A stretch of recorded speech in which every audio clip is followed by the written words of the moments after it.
A paz do Senhor, tudo bem, meus irmãos? Vamos hoje para a segunda aula de angelologia e vamos começar com uma oração. Deus, muito obrigada por esse momento, obrigada pela oportunidade que temos de prosseguir no conhecimento do Senhor, que nos alicerça como cristãos, nos ajuda a combater o engano, a resistir e a avançar para o alvo que é o Senhor Jesus. Obrigada, Deus, por todo o cuidado, por todo o carinho, pela tua salvação, pela vida, pelo teu amor. Obrigada por tudo.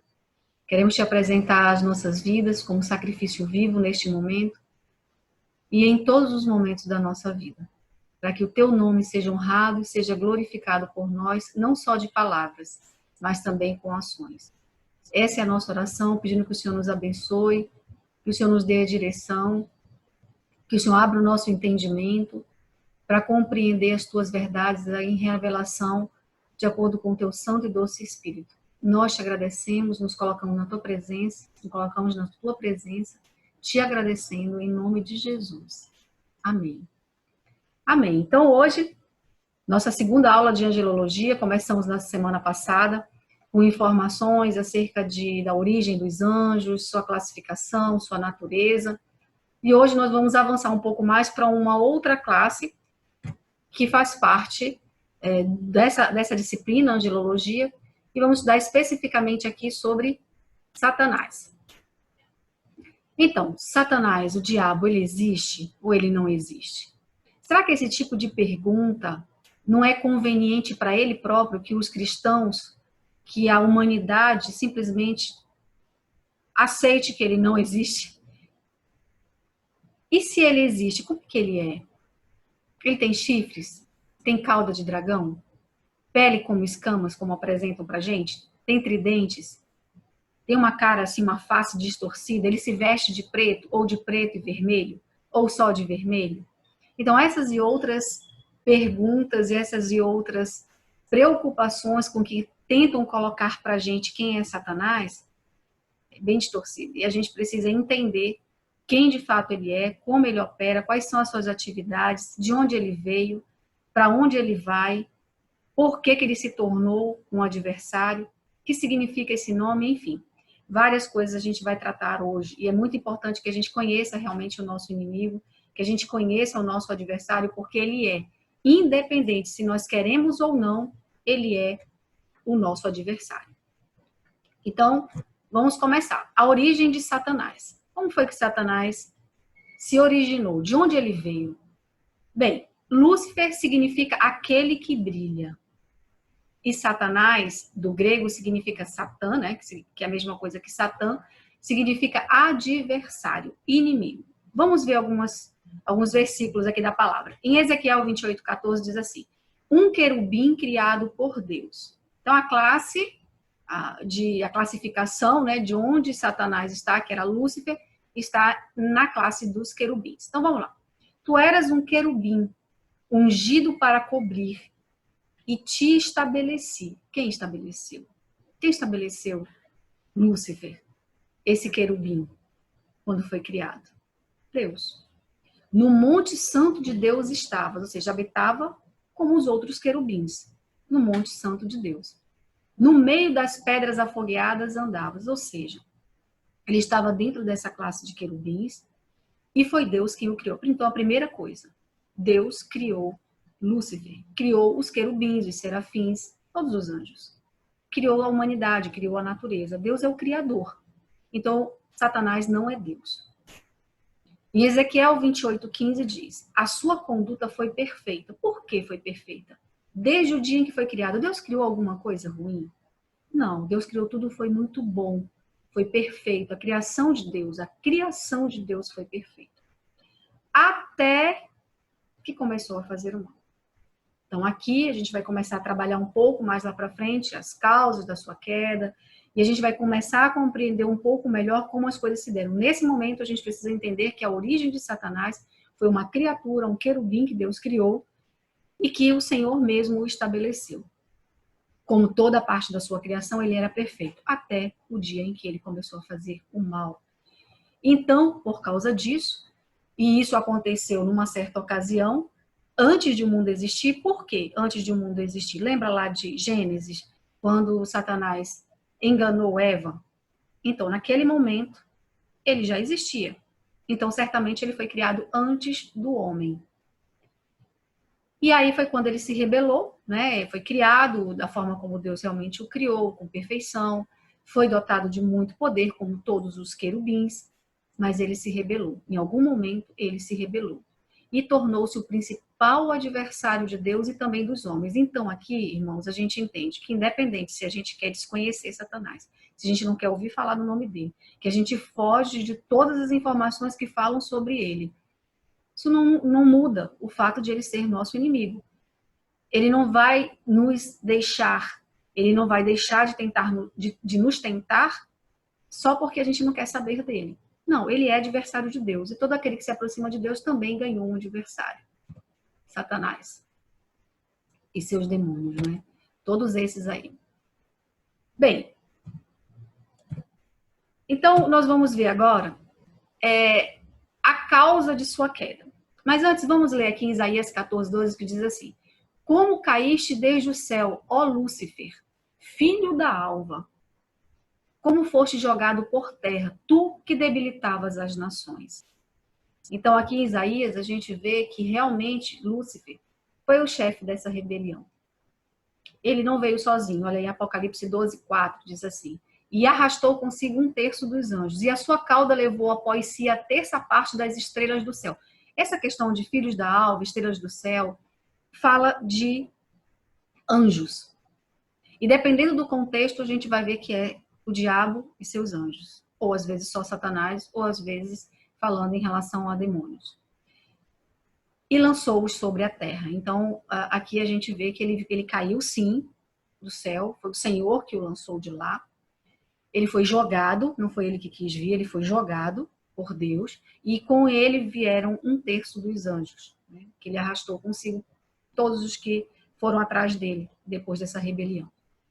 Bem, agora vamos falar um pouquinho sobre a causa da queda. E é uma pergunta interessante porque alguns teólogos, eles têm algumas divergências em termos de opinião sobre isso, mas é importante a gente conhecer o que a Bíblia fala. E a gente precisa ter cuidado com isso e discernir de Gênesis e Apocalipse do que o Senhor está falando. Bem, uma das perguntas que se faz é: se os anjos foram criados perfeitos, então como é que eles podem ter cometido o pecado? Ora, essa pergunta também dá para fazer para os homens. Foram criados perfeitos. Deus viu que era muito bom que ele tinha criado. Como eles podem ter cometido o pecado? Segue a mesma regra. É aqui que nós podemos ver a perfeição e também a liberdade de toda a criação de Deus. Existe um termo em latim que, traduzido para o português, diz: eu posso pecar e posso não pecar. Isso é o livre-arbítrio. Em outras palavras, é isso. É a liberdade de nós escolhermos. Deus nunca coagiu nenhuma de suas criaturas, inclusive os anjos. Porque nós só podemos ter o direito de dizer sim se nós tivermos a escolha e a possibilidade, a liberdade de decidir por não. Então, isso é o livre-arbítrio. Eu posso dizer sim ou não. E foi exatamente o que aconteceu. Então, em quais motivos podem ter estado por trás desta rebelião? Tem uma causa, né? O que aconteceu para que, de fato, ele viesse a desejar se rebelar contra Deus? Então, em Ezequiel 28, 11, 19, só fazendo um parênteses, irmãos, o capítulo 28 de Ezequiel e o capítulo 14 de Isaías, eles falam muito acerca de Satanás. Então, são dois, Jó também fala bastante, mas aqui em Ezequiel e em Isaías, são esses dois capítulos, assim, que eles são bem chaves para você meditar, refletir, porque eles falam acerca disso, tá? Então, em Ezequiel 28, 11, 19, fala sobre isso, e eu vou ler uma parte apenas. Diz assim: você ficou orgulhoso por causa da sua formosura. Então, vamos lá, eu grifei, olha, ficou o quê? Orgulhoso por causa da sua formosura, beleza. Corrompeu a sua sabedoria, ou seja, ele parou de ter o temor e a obediência de Deus, por causa do seu resplendor. Lembra que a gente viu lá na frente, lá atrás, que Lúcifer é aquele que brilha? Então ele começou a se achar, né? Por isso, ou seja, exatamente por ele ter ficado orgulhoso, ter corrompido a sua sabedoria, Deus o lançou por terra. Então aqui a gente vê uma das causas, né? Um dos motivos dele ter se rebelado com o Senhor, o orgulho e também a corrupção da sabedoria, do temor e da obediência a Deus. Em Isaías 14, 13 a 15 diz: E tu dizias no teu coração, Satanás dizia, né? No caso, Lúcifer. Tu dizias no teu coração: eu subirei ao céu, acima das estrelas de Deus, exaltarei o meu trono. Olha isso aqui, que soberba, né? Que desejo de ser igual a Deus. E no monte da congregação me assentarei. Olha qual era o coração dele. Lá o Senhor conhece, sonda esquadrinha todos os corações, o Senhor conhece todas as coisas. Ele não é só onisciente, mas ele é onipresente. Ele é onipotente, ele é presciente. Então ele começou a dizer, ele não declarou isso para ninguém, ele começou a desejar isso. Que ele queria se exaltar o trono dele, ele queria se assentar aos lados do norte. Ele diz: subirei sobre as alturas das nuvens e serei semelhante ao Altíssimo. Olha o que ele queria.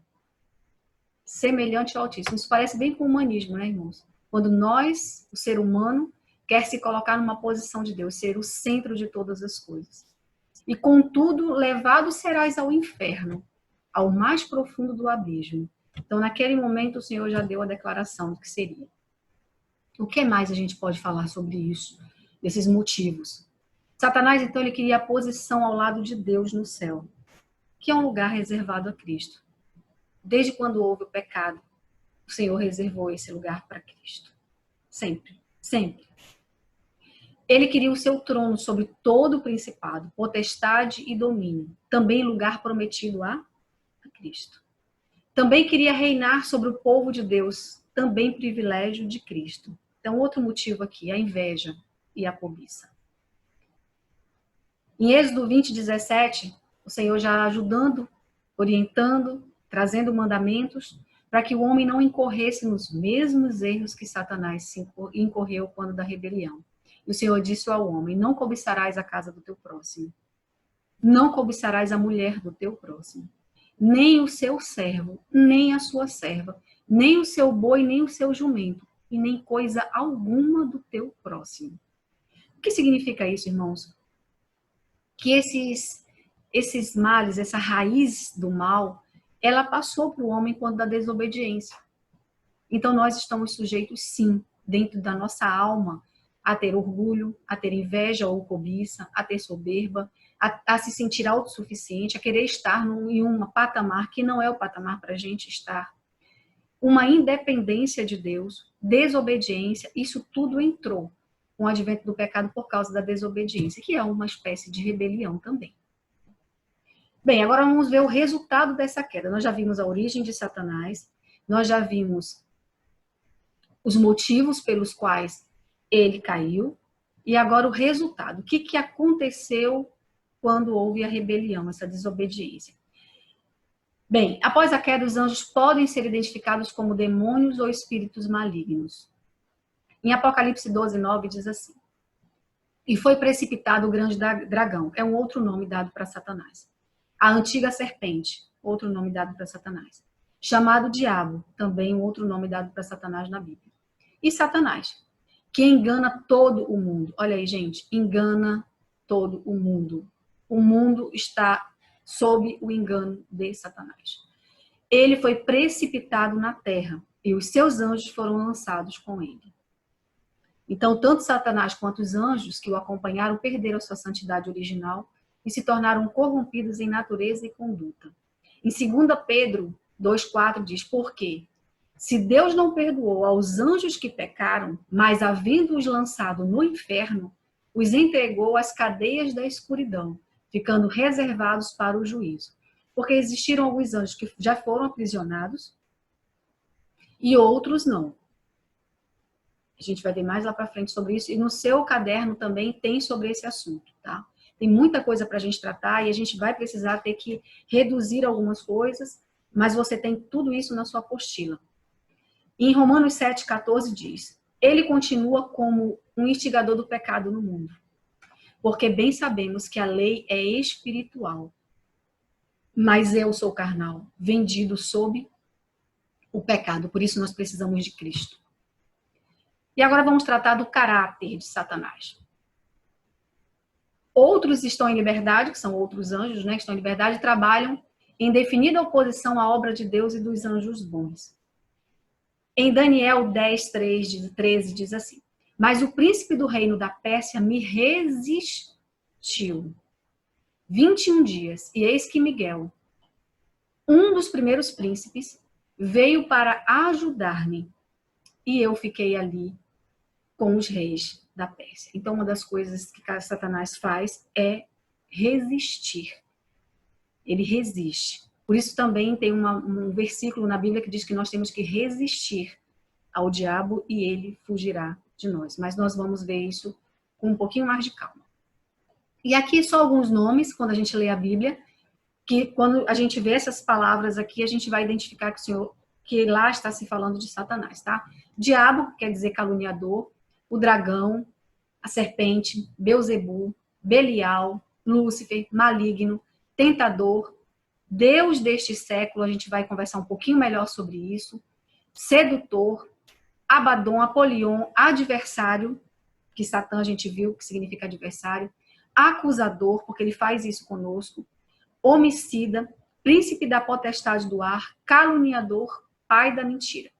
Em alguns momentos vai falar de diabo, outras vezes caluniador, embora eles sejam relativamente sinônimos, tá? E aqui segue alguns comentários especiais, como, por exemplo, de um desses nomes que a gente estava falando, sobre o nome príncipe e Deus deste mundo, que mostra a total influência de Satanás sobre a sociedade. Então, irmãos, nós nunca vamos compreender adequadamente o Novo Testamento, a não ser que nós reconheçamos o fato de que Satanás é o Deus deste mundo, que ele é o maligno e que o seu poder controla o presente século mal. Olha lá, em primeira carta de João 5,19 diz assim: sabemos que somos de Deus e que o mundo inteiro jaz no maligno. Então, existe o governo de Satanás sobre aqueles que não aceitam a Cristo. E que nós, que somos de Deus, precisamos entender isso. É isso que está explicando. Sabemos que nós somos de Deus, então nosso governo não é de Satanás. E que o mundo inteiro está morrendo, está perecendo, sob o domínio do maligno. Em 2 Coríntios 4:4 diz assim: nos quais o Deus, com letra minúscula, o Deus deste século cegou os entendimentos dos incrédulos. Por quê? Porque ele se considera assim, como um Deus que ele governa. Não era isso que ele queria, a gente viu? Pois é, aquele que se mantém no pecado não reconhece a Cristo, a necessidade da suficiência do sacrifício de Cristo na cruz, eles permanecem cegos dos seus entendimentos e continuam incrédulos, sendo subjugado por Satanás. E diz, nos quais o Deus deste Deus, com letra minúscula, o Deus deste século cegou os entendimentos dos incrédulos, para que lhes não resplandeça a luz do evangelho da glória de Cristo, que é a imagem de Deus. Então ele faz isso exatamente para quê? Para que não haja o resplandecer da luz do evangelho da glória de Cristo, que é a imagem de Deus. Então a gente percebe aqui que não só ele tem esse domínio para cegar, que é um interesse dele de cegar o entendimento, para que a pessoa permaneça na incredulidade e não veja a luz de Cristo resplandecer na sua vida. Em Lucas 13:16 diz: e não convinha soltar desta prisão, no dia de sábado, esta filha de Abraão, a qual há 18 anos Satanás tinha presa. Então, Satanás pode prender uma pessoa? Aprisionar uma pessoa? Pode. Tá aqui, o próprio Jesus estava falando. Quer dizer, no dia de sábado eu não posso fazer isso, ele falando isso com os escribas, fariseus, mestres da lei. Né? Gálatas 1:4 diz assim: o qual se deu a si mesmo por nossos pecados, para nos livrar do presente século mal. Ou seja, irmão, só Jesus, só o nosso Senhor, o nosso Salvador pode nos livrar do governo de Satanás, para nos livrar do presente século mal. Presente século mal significa dizer que existe um governo de Satanás sobre o mundo que não reconhece, que não aceita ser pecador e que não reconhece o sacrifício de Cristo na cruz do Calvário. Então, o qual se deu a si mesmo por nossos pecados, foi necessário Jesus ir. para se dar a si mesmo pelos nossos pecados. Já estávamos mortos, não tinha mais chance, não tinha mais jeito. O governo da nossa alma, o governo do nosso espírito, o governo da nossa carne estava morrendo no maligno. E Jesus, então, ele veio para nos livrar do presente século, segundo a vontade de Deus, o nosso Pai. Em Efésios 6:12 diz assim: porque não temos que lutar contra a carne e o sangue, mas sim contra os principados, potestades, os príncipes das trevas deste século, as hostes espirituais da maldade nos lugares celestiais. Efésios 6 fala sobre a batalha que nós travamos no nosso espírito. Independente se nós queremos ou não, essa batalha ela existe. Existe uma luta, sim. E o Senhor diz que nós não temos que lutar contra a carne e o sangue, mas contra principados, potestades, príncipes das trevas desse século, hostes espirituais da maldade. Então, irmãos, as Escrituras não ensinam que Deus controla diretamente o mundo ímpio. Onde tem maldade, gente pecaminosa, crueldade, injustiça, impiedade, mentira, enfim. Deus, ele não deseja, nem foi a causa de tudo isso, de maneira nenhuma. Todo o sofrimento que há no mundo, e não veio da parte de Deus. A gente vê que ele criou tudo perfeito, tudo bom. Portanto, nem tudo que acontece no mundo e com as pessoas é vontade de Deus. É a perfeita vontade dele. Pode existir a permissão para algumas coisas. A permissão, sim, porque o Senhor é soberano. Mas não que ele esteja fazendo. Tanto que a Bíblia diz que Deus não tenta a ninguém. Mas nós não somos tentados? Sim, mas não é por Deus.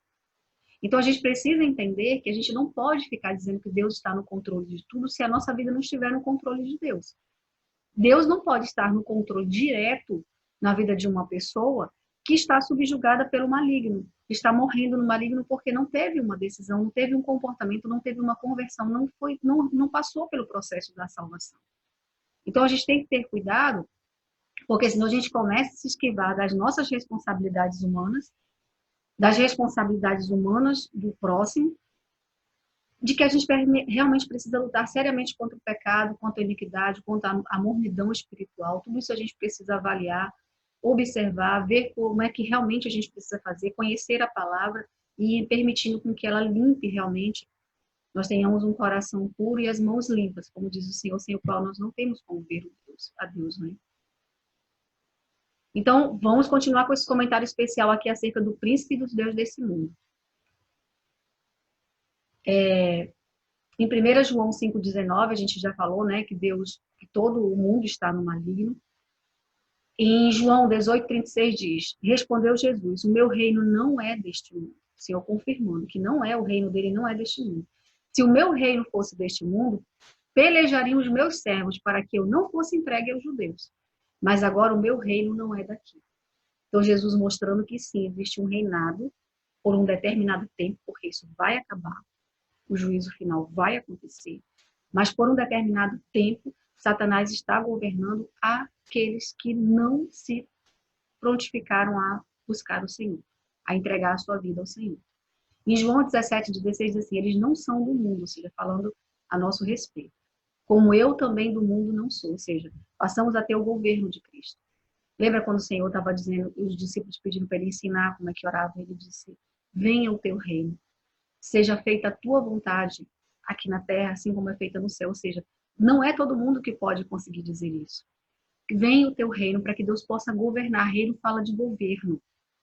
Então, nós precisamos falar isso para o Senhor. Declarar isso. Senhor, venha o teu governo. Eu quero o teu governo na minha vida. Governa a minha alma, meu espírito, o meu ser. Eu preciso de ti. Eu não consigo sozinho. Então, essa humildade diante do Senhor, o reconhecimento da nossa natureza e a dependência da própria suficiência de Deus é fundamental. A gente compreender a nossa necessidade, né? Nosso estado e a nossa necessidade.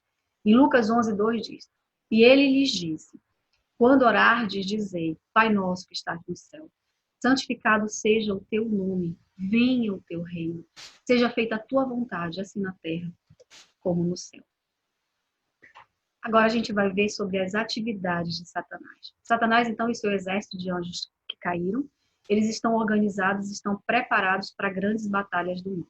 Isso é importante a gente saber. Não há nada assim do acaso, estão organizados, até porque Lúcifer, e também todos os anjos antes da queda, eles viam como Deus trabalha. A gente vê que existe hierarquia também nos seres celestiais, existem os querubins, os serafins, então, em toda uma organização, Deus é perfeito. E Satanás copiou. Porém, nós precisamos entender muito claramente, irmãos, Satanás não é onipresente, ou seja, ele não pode estar em todos os lugares ao mesmo tempo. Ele não é onipotente, ele não tem todo o poder, apesar de ter sido dotado de poder. A Bíblia fala que ele tem mais poder do que o homem, pouco maior, ou seja, um pouco mais de poder do que o homem, mas ele não é onipotente, ou seja, todo poderoso, não é só o nosso Deus, e nem é onisciente, não sabe de todas as coisas.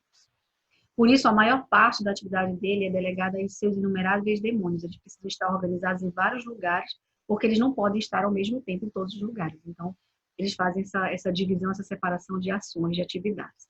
E como é que ele atua? Hoje, por exemplo, a gente pode ver um pouco sobre isso.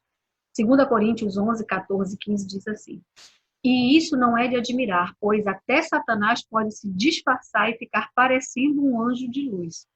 Portanto, não é nada demais que os servidores dele se disfarcem, apresentando-se como pessoas que fazem o bem. Então, ele pode estar disfarçado dentro da igreja. E como é que a gente faz para saber se ele está disfarçado em alguém? Bem, primeiro, a gente precisa ler aqui em Mateus 7,20 que diz: assim, pois, pelos seus frutos vocês os conhecerão. Então, é pelo comportamento, pelo que a pessoa fala, pelas atitudes da pessoa, pelo que ela fala, né? Pelo que ela faz. É assim que a gente conhece um fruto bom e um fruto mau. Em Gálatas 1,8 diz: mas ainda que nós, ou mesmo um anjo vindo do céu, vos pregue evangelho que vá além do que vos temos pregado, seja anátema. Então, conhecer o evangelho, que é o que nós temos à nossa disposição, é importante para a gente não permitir com que venham ensinamentos além do que o evangelho ministra. Que a gente não seja submetido a uma cauterização mental de receber disfarçadamente evangelho que seja diferente do que nós temos recebido, do que nós temos à nossa disposição. Por isso a gente precisa conhecer, porque o que vai além, ou seja, o que não está escrito, os modismos, eles vão além do que realmente está escrito. E a gente vai ver que Cristo, ele é simples, o evangelho, ele é simples. Não precisa a gente ter que ficar se esforçando para fazer modismos, não é? Então, é exatamente o que o Senhor está orientando aqui para a gente. Que mesmo que viesse um anjo do céu, uma revelação, uma profecia, independente do argumento que venha, que pregue um outro evangelho que vá além, ou seja, que aumente, que acrescente do que nós temos pregado, Paulo dizendo para os Gálatas, né? Seja maldição, seja desprezem, não considerem. Então a gente tem que ter cuidado, porque dentro da igreja pode ter sim disfarce para vir nos trazer um evangelho além do que nós temos acesso. Em Hebreus 5,14 diz assim: vocês nunca poderão comer alimento espiritual sólido e nem compreender as coisas mais profundas da palavra de Deus enquanto não se tornarem melhores cristãos. E enquanto não aprenderem a distinguir o certo do errado, por meio da experiência em fazer o que é correto. Então, aqui de novo, a gente precisa observar fruto. Falar é fácil, irmãos. Agora, fazer o que é correto é que é o fruto. Então, não basta só a gente conhecer o evangelho para que a gente não seja enganado, um evangelho que vá além do que o Senhor já nos revelou. Mas a gente precisa aprender a fazer, colocar em prática, obedecer, fazer o que é correto. É assim que a gente vai poder buscar alimento espiritual mais sólido e compreender as coisas mais profundas da palavra de Deus. E também ele se disfarça usando o dom de... Nós precisamos ter o cuidado para a gente permitir, observar esse disfarce também através do dom de discernimento espiritual, que significa justamente a habilidade que nós recebemos do Espírito Santo de Deus para nós sermos capazes de julgar se alguém fala ou age pelo Espírito Santo ou por um espírito falso e enganador. Então, a gente precisa conhecer o fruto, a gente precisa conhecer a palavra para não permitir com que venha um evangelho além do que realmente ele já foi escrito, e também para nós termos condições de termos um alimento mais sólido, mais consistente pela revelação e compreensão profunda da palavra, e também fazer isso através da experiência, obediência, experiência em fazer o que é correto. E ter o dom do discernimento espiritual para saber qual é o espírito que está habitando e que está atuando ali naquele momento.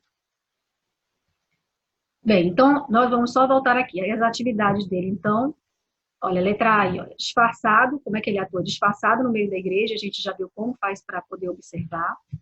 E agora a gente vê também que ele faz influenciando pensamentos para conceber o pecado. Em Mateus 16, de 22 a 23, diz assim, e Pedro, tomando-o de parte, ou seja, chamou a parte, começou a repreender Jesus, dizendo, Senhor, tem compaixão de ti, de modo nenhum isso irá te acontecer. Jesus, porém, voltando-se, disse a Pedro, para trás de mim, Satanás, que me serves de escândalo, porque não compreendes as coisas que são de Deus, mas só as que são dos homens.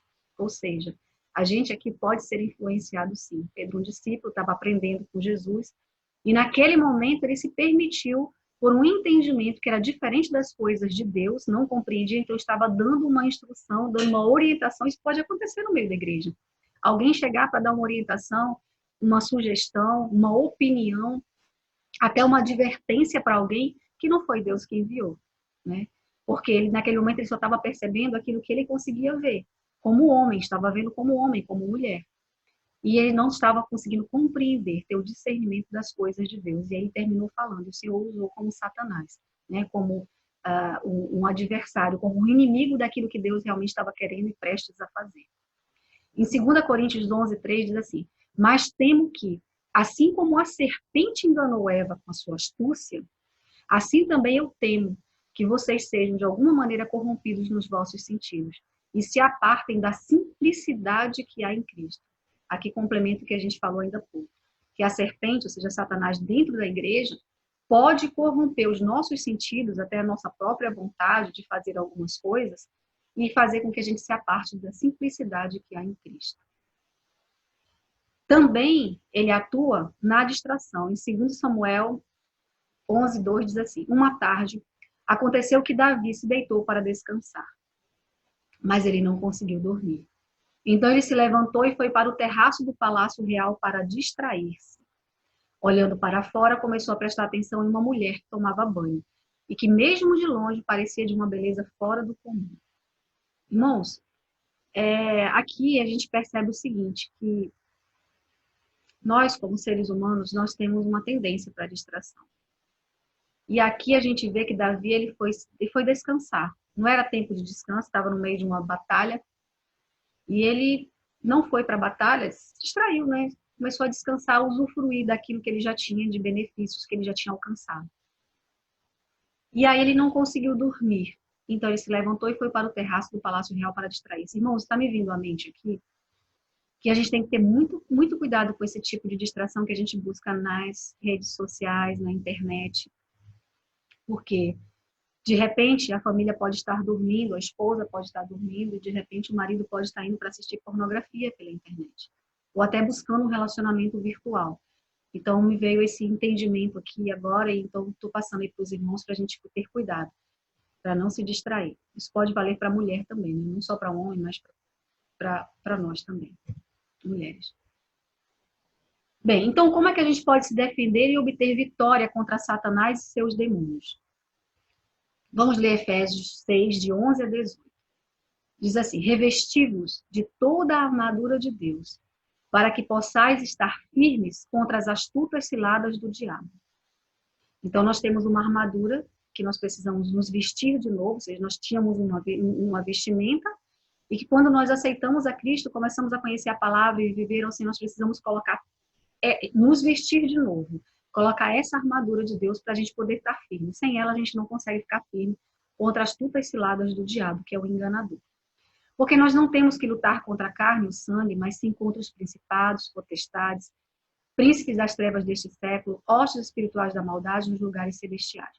Portanto, tomai toda a armadura de Deus para que possais resistir no dia mau. E havendo feito tudo, você vai ficar firme. Você vai combater, não só resistir, mas você vai ficar firme. E eu também. Estai, pois, firmes, tendo cingido os vossos lombos com a verdade, e vestida a couraça da justiça, e calçados os pés na preparação do evangelho da paz, tomando sobretudo o escudo da fé, com a qual podereis apagar todos os dardos inflamados do maligno. Tomai também o capacete da salvação e a espada do Espírito, que é a palavra de Deus, orando em todo o tempo com toda oração e súplica no Espírito, e vigiando nisto com toda perseverança e súplica por todos os santos. Vamos ver alguns pontos aqui. A armadura de Deus, então, é o que ele considera proteção para nós. Para que a gente possa estar firme, a gente precisa dessa proteção. E como é que a gente pode fazer para ficar firme? Nós precisamos da verdade, nós precisamos da justiça, da preparação, que é o que nós estamos fazendo aqui, preparação do Evangelho da Paz, que é o cuidado de se preparar diariamente, que vai nos trazer a fé, que a gente pode apagar todos os dardos inflamados do maligno. Nós também precisamos lembrar o tempo inteiro e agradecer ao Senhor, sermos gratos pela salvação, também pela própria palavra de Deus, que é uma espada que ataca, né? A oração, súplica no Espírito Santo, pedindo ao Senhor que fale por nós, que Ele corrija, coordene, oriente a nossa oração, e vigiando com perseverança para a gente poder continuar firmes em relação a isso, e suplicando por todos os santos. Então, uma forma de nós nos defendermos contra Satanás e obter vitória sobre seus demônios. Isso é o que a palavra de Deus nos ensina. Em Tiago 4:7 diz assim: portanto, submetam-se a Deus, resistam ao diabo e ele fugirá de vós. Vamos ver o que significa submeter. Submeter significa render-se, obedecer às ordens ou à vontade de outra pessoa. Então, o Senhor está dizendo assim, olha, obedeçam a mim. Portanto, obedeçam a Deus. Obedeçam-me. Resistam. Então, primeiro a gente tem que obedecer. Tem que conhecer para obedecer. Ninguém obedece o que não sabe o que é para fazer, né? Então, tem que conhecer e obedecer. Por quê? Nós vamos ter condições de resistir.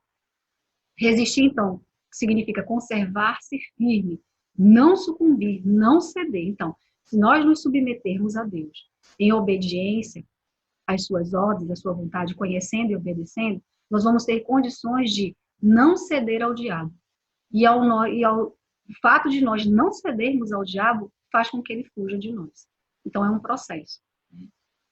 Em Mateus 10:1 diz: tendo Jesus chamado os seus 12 discípulos, deu-lhes autoridade sobre espíritos imundos, para os expulsar e para curar todo tipo de doenças e enfermidades. Então, Jesus nos deu essa autoridade, para a gente ter autoridade sobre eles. Apesar de os anjos serem feitos maior em poder do que os homens, mas Jesus nos deu autoridade. Quando o Senhor nos deu essa autoridade, nós passamos a ter mais poder do que eles. Porque Ele nos deu o poder sob a autoridade sobre os espíritos imundos, para os expulsar e para curar todo tipo de doenças e enfermidades. Em Lucas 10:20 diz assim: contudo, não vos alegreis porque se vos submetem os espíritos. Alegrai-vos antes por estarem os vossos nomes escritos nos céus. Então veja que Jesus está dizendo, olha, isso aqui eu dei autoridade, vocês vão conseguir, mas vejam, para mim, eu quero que vocês tenham mais alegria diária, de gratidão, porque os nomes de vocês estão escritos nos céus. Você ter autoridade, receber autoridade sobre espíritos imundos, é uma consequência de andar com Cristo. De receber não só isso, mas todo o bem. Principalmente ter os nossos nomes escritos nos céus. Porque isso vai nos dar a eternidade com o Pai. Que é o propósito principal de Deus no resgate humano. Sendo assim, nós podemos concluir que existem duas forças invisíveis. Sim, Satanás existe, o diabo existe, os demônios existem. Mas eles não têm o mesmo poder e igualdade de poder com o nosso Deus. Então nós temos um poder, que é uma força invisível, dirigida por Deus e seus anjos, sendo incomparavelmente superior por ele ser o criador de todas as coisas, e de um outro lado tem Satanás e seus anjos, que são os seus demônios. Em Efésios 1, de 20 a 22, diz assim, que Deus manifestou em Cristo, ressuscitando-o dentre os mortos e pondo-o à sua direita nos céus, acima de todo o principado, acima de todo. Jesus ressuscitou e Deus o colocou acima de todo o principado, poder, potestade e domínio e de todo nome que se nomeia. Qualquer coisa que você possa dar nome, Cristo está acima de todo esse nome. Não só neste século que está subjugado pelo maligno, mas também no vindouro, na eternidade. e sujeitou todas as coisas aos seus pés. Todas as coisas Deus sujeitou aos pés de Cristo. E sobre todas as coisas o constituiu como cabeça da igreja. Então é necessário estar deste lado, para que a gente de fato possa ter não só o poder que o Senhor nos deu, mas a vida eterna com o Senhor, e ter esse Deus todo-poderoso ao nosso lado, que nos livra das tentações e nos guarda de todo o mal e nos guarda do maligno também. E a gente precisa entender que a vitória final e permanente já está decretada, ela é de Deus. Em 2 Tessalonicenses 2,8 diz assim: então será plenamente revelado o perverso, a quem o Senhor Jesus matará com o sopro de sua boca e destruirá pela gloriosa manifestação de sua vinda. Então, apesar de Satanás estar dominando este mundo, ele é o Deus com letra minúscula, que governa o mundo maligno. Quando nós aceitamos a Cristo, nós saímos debaixo desse jugo. Nós passamos para um fardo que é leve, levamos ao Senhor, né? Todo o nosso fardo, todo o jugo que nós estávamos, o fardo é leve, o jugo é suave em Cristo. E o Senhor Jesus matará com o sopro da sua boca. Então não dá para comparar em termos de poder. Está tudo planejado. Apocalipse 22, de 3 a 5 diz: e ali nunca mais haverá para onde o Senhor quer nos levar. A vitória final, né? Aí nunca mais haverá maldição contra alguém, e nela estará o trono de Deus e do Cordeiro, nosso Cristo, e os seus servos o servirão. E verão o seu rosto, e nas suas testas estará o seu nome. E ali não haverá mais noite, e não necessitarão de lâmpada nem de luz do sol, porque o Senhor Deus os ilumina, e reinarão para todo o sempre. Aleluia. Glória a Deus. Aqui nós encerramos a nossa segunda aula, e nós vamos orar. Se você precisar de alguma parte desse slide, tem alguns versículos, algumas colocações que não estão na sua apostila. Se você assim desejar, ao ler, achar que precisa complementar, você tem não só o link para poder assistir novamente no YouTube, mas se desejar também parte dos slides, você pode falar com o pastor Max, certamente ele irá lhe enviar, tá bom? Então vamos orar para encerrar esse momento especial aqui de aprendizado. Senhor, muito obrigada porque o Senhor tem nos ajudado. O Senhor tem nos sustentado com a sua destra fiel. Grande e exaltado é o teu nome, Senhor. Santificado seja o teu nome. Venha, Senhor, o teu reino, o teu governo, a tua majestade, a tua soberania, o teu domínio, o teu controle sobre nós. Nos submetemos a ti como pessoas que reconhecem a sua dificuldade, suas dificuldades, sua incerteza, sua inconstância. E nós precisamos muito do Senhor para todas as coisas. Por favor, Senhor, livra-nos das tentações, guarda-nos de todo o mal e do maligno. Temos entendido que o Senhor é o Deus Todo-Poderoso, acima de todas as coisas é o Senhor. Cristo reina, é o nosso Rei, o nosso Senhor, o nosso Salvador, a quem nós tributamos louvor, honra e glória. Obrigada, Jesus, muito obrigada por seu sacrifício, por seu sangue que nos purifica de todo o pecado. Por isso nos achegamos com confiança a Ti, pedindo perdão pelas nossas falhas, pelos nossos erros, nossas imperfeições, nossas atitudes, nossas falas, Senhor. Nós nos apresentamos diante de Ti para Te pedir perdão. Que o Senhor nos perdoe, assim como nós perdoamos a todos os que nos têm ofendido. Não nos deixa cair em tentação, por favor, mas livra-nos do mal e do maligno, porque Teu é o reino, a honra, a glória, o domínio, a majestade e a soberania para todos sempre. Estar nas Tuas mãos nos dá certeza, Deus, da paz que vem do Senhor. Nos dá a certeza, Deus, da salvação. Nos dá a certeza a esperança de estar contigo. Nos dá a certeza do Teu amor conosco, da Tua proteção, da Tua segurança, da Tua guarda para conosco. Muito obrigada, Deus. Apresentamos as nossas vidas. Apresentamos a vida dos nossos familiares que ainda não Te conhecem. Apresentamos a vida dos nossos filhos, dos nossos descendentes, toda a nossa descendência, nós apresentamos diante de Ti, pedindo que o Senhor nos guarde, nos ajude, nos sustente, que o Senhor, Espírito Santo de Deus, tenha liberdade dentro de nós para nos alertar, para nos dirigir, para nos consolar, para nos conduzir, nos aconselhar, nos orientar. Nós queremos ouvir e queremos obedecer, fazer o que é certo, Deus. Essa é a nossa oração de dependência ao Senhor, de humildade diante da Tua presença, querendo prosseguir, tendo força, tendo coragem vinda da Tua parte, para não nos desviarmos nem para a direita e nem para a esquerda como te apraz. Essa é a nossa oração, muito agradecidos nós estamos, em nome de Jesus. Amém. Amém, meus irmãos. Deus abençoe e fiquem na paz do Senhor Jesus Cristo. Amém.